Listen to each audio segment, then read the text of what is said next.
Nous allons présenter dans cette vidéo, qui fait suite à la vidéo concernant la réalisation des planchers, les méthodes qui existent pour venir réaliser des trémies dans mes différents sols.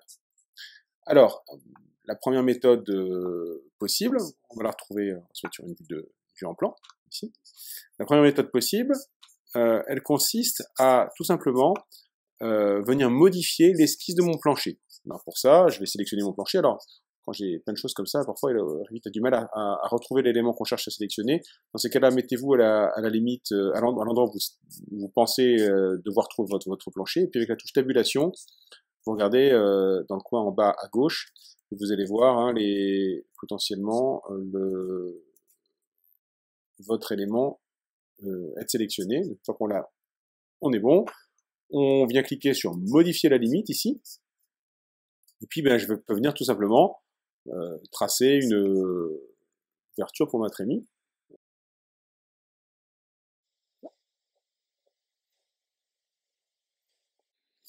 Et je valide. Et là, automatiquement, en fait, Revit va détecter le fait que j'ai un rectangle à l'intérieur d'un autre rectangle, donc c'est forcément un vide.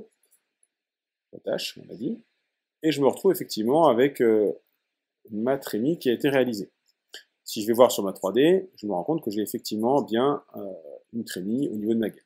Alors, cette méthode, elle présente néanmoins un inconvénient, c'est que le logiciel de calcul, si jamais j'envoie ma maquette Revit sur un logiciel de calcul, va mal comprendre cette manière de découper les dalles.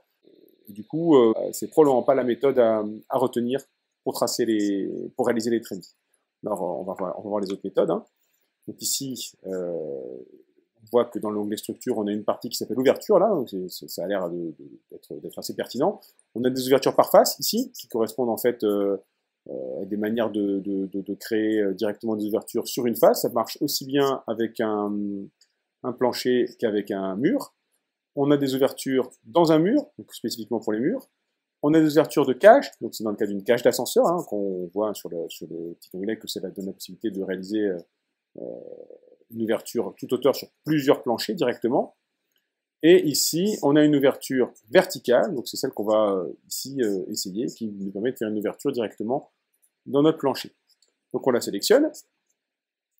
Et là, qu'est-ce qu'il faut faire? Alors, quand on ne sait pas ce qu'il faut faire, il est fortement conseillé d'aller regarder ce qui se passe en bas à gauche, ici, parce que, en général, Revit vous explique ce qu'il faut faire. C'est pas toujours très très clair, mais ça peut donner des bons indices. Là, ici, il nous dit quoi? Il nous dit sélectionner un sol, un toit, un plafond ou une sous-face.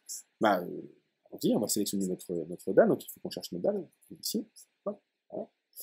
Et on a notre menu contextuel, avec toujours la possibilité de décaler. Hein.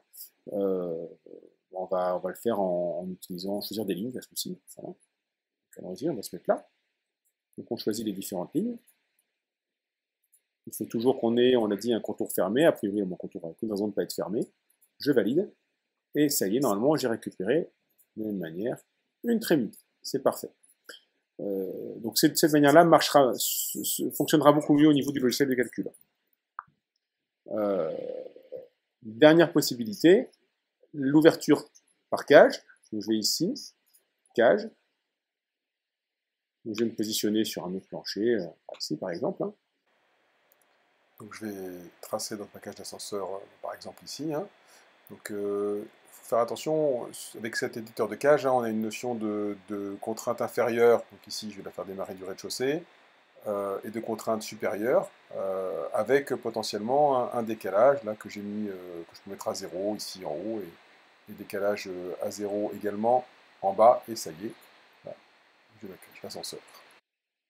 Et je vais donc récupérer ma cage d'ascenseur qui est ici, donc mon ouverture que je peux régler verticalement ici. Voilà, merci beaucoup.